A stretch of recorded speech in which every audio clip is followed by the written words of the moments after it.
Sejarah selalu mengajarkan kita satu hal, bahwa Homo sapiens adalah pemenang. Tapi, bagaimana jika itu tidak sepenuhnya benar?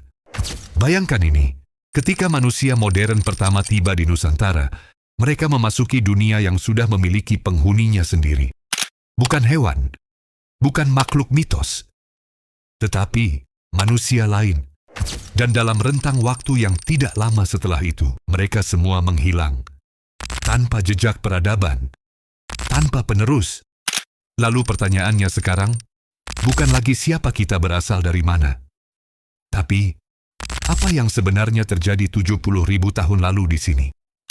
Indonesia bukan sekadar titik di peta migrasi manusia. Ia adalah wilayah laboratorium evolusi paling ekstrim di dunia. Bahkan sebelum manusia modern hadir, wilayah ini telah menjadi rumah bagi spesies manusia lain yang hidup, berkembang, dan akhirnya menghilang tanpa meninggalkan keturunan langsung. Sekitar 70.000 hingga 50.000 tahun yang lalu, sebuah peristiwa besar terjadi gelombang migrasi manusia modern, Homo sapiens, memasuki Nusantara. Mereka tidak hanya membawa tubuh dan alat sederhana, tetapi juga membawa sesuatu yang lebih revolusioner, kemampuan berpikir simbolik, seni, dan budaya. Kehadiran mereka menjadi titik balik sejarah, memicu perubahan besar yang tidak hanya membentuk lanskap budaya, tetapi juga mungkin menentukan nasib spesies manusia lain yang telah lebih dulu menghuni wilayah ini. Teori Out of Africa menjelaskan bahwa seluruh manusia modern berasal dari satu populasi kecil di Afrika yang kemudian menyebar ke seluruh dunia. Salah satu jalur migrasi yang paling menarik adalah Southern Route, yaitu jalur pesisir yang mengikuti garis pantai Samudra Hindia. Jalur ini memungkinkan manusia untuk bergerak relatif cepat, karena ketersediaan sumber makanan seperti ikan, kerang, dan biota laut lainnya yang stabil sepanjang tahun. Pada masa zaman es, kondisi bumi sangat berbeda dengan sekarang. Permukaan laut jauh lebih rendah, sehingga wilayah Asia Tenggara membentuk daratan luas yang dikenal sebagai paparan Sunda, yang menghubungkan antara Sumatera, Jawa, dan Kalimantan dengan daratan Asia. Di sisi lain, Papua terhubung dengan Australia yang dikenal dengan paparan Sahul. Namun, di antara kedua wilayah ini terdapat batas alami yang dikenal sebagai garis Wallace, sebuah penghalang laut dalam yang tidak pernah kering, memaksa manusia purba untuk mengembangkan kemampuan navigasi laut yang menjadi cikal bakal budaya maritim Nusantara. Bukti kedatangan awal Homo sapiens di Nusantara terus berkembang seiring kemajuan teknologi arkeologi. Salah satu temuan paling penting berasal dari Lidah Ajer di Sumatera, di mana gigi manusia modern ditemukan dengan usia antara 63.000 hingga 73.000 tahun.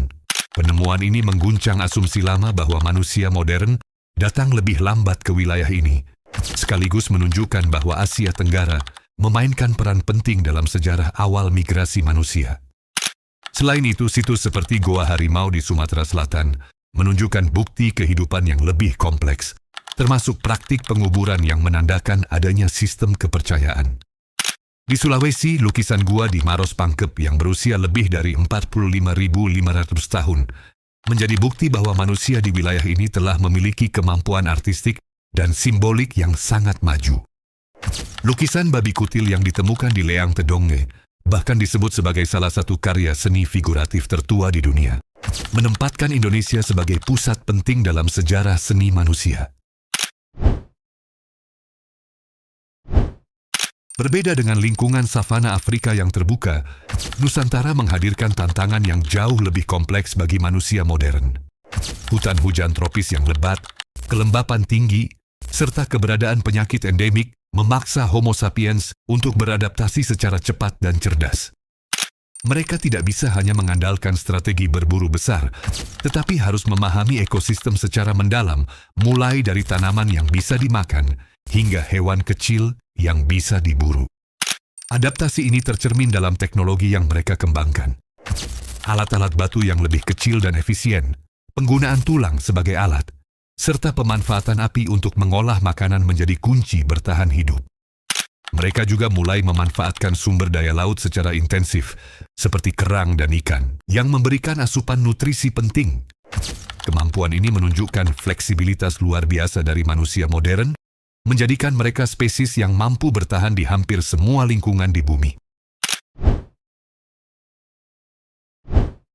Ketika Homo sapiens tiba di Nusantara, mereka tidak datang ke wilayah kosong. Wilayah ini telah dihuni oleh spesies manusia lain seperti Homo erectus di Jawa dan Homo floresiensis di Flores. Pertanyaan besar yang masih menjadi perdebatan ilmiah adalah, apa yang terjadi ketika mereka bertemu? Apakah terjadi interaksi damai, kompetisi, atau bahkan konflik yang berujung pada kepunahan salah satu pihak? Penemuan Homo floresiensis yang dijuluki manusia hobbit menambah kompleksitas cerita ini. Spesies ini hidup hingga sekitar 50.000 tahun lalu, waktu yang hampir bersamaan dengan kedatangan manusia modern. Beberapa ilmuwan menduga bahwa kehadiran Homo sapiens mungkin berkontribusi terhadap kepunahan mereka, baik melalui kompetisi sumber daya maupun perubahan lingkungan. Selain itu, bukti genetik menunjukkan adanya DNA Denisovan dalam populasi manusia modern di Indonesia Timur, mengindikasikan bahwa perkawinan silang antar spesies manusia memang terjadi dalam sejarah kita. Sekitar 20.000 tahun yang lalu, dunia mulai memasuki post-glacial flooding atau keluar dari zaman es terakhir. Suhu meningkat, es mencair, dan permukaan laut naik secara signifikan. Paparan Sunda yang dulu luas perlahan tenggelam, memisahkan daratan menjadi pulau-pulau seperti yang kita kenal sekarang. Perubahan ini memaksa manusia untuk beradaptasi kembali kali ini terhadap dunia yang terfragmentasi oleh lautan. Ribuan tahun kemudian, sekitar 4.000 tahun yang lalu, gelombang migrasi baru datang dari Taiwan. Mereka adalah penutur Austronesia yang membawa teknologi pertanian, bahasa, dan budaya baru. Kedatangan mereka tidak menggantikan populasi sebelumnya sepenuhnya, tetapi berasimilasi dan membentuk keragaman genetik serta budaya yang kita lihat di Indonesia saat ini. Ini menunjukkan bahwa sejarah manusia bukanlah tentang penggantian, melainkan tentang perpaduan dan adaptasi yang terus berlangsung. Ketika kita melihat ke cermin hari ini, kita tidak hanya melihat diri kita sendiri, kita melihat hasil dari puluhan ribu tahun perjalanan, perjuangan, dan adaptasi.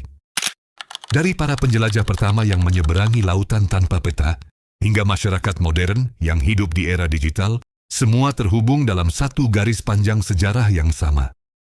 Identitas kita bukan hanya dibentuk oleh sejarah beberapa ratus tahun terakhir, tetapi oleh perjalanan panjang sejak zaman prasejarah.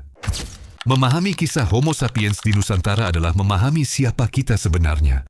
Kita adalah keturunan para penyintas, penjelajah, dan inovator yang mampu bertahan dalam perubahan ekstrim.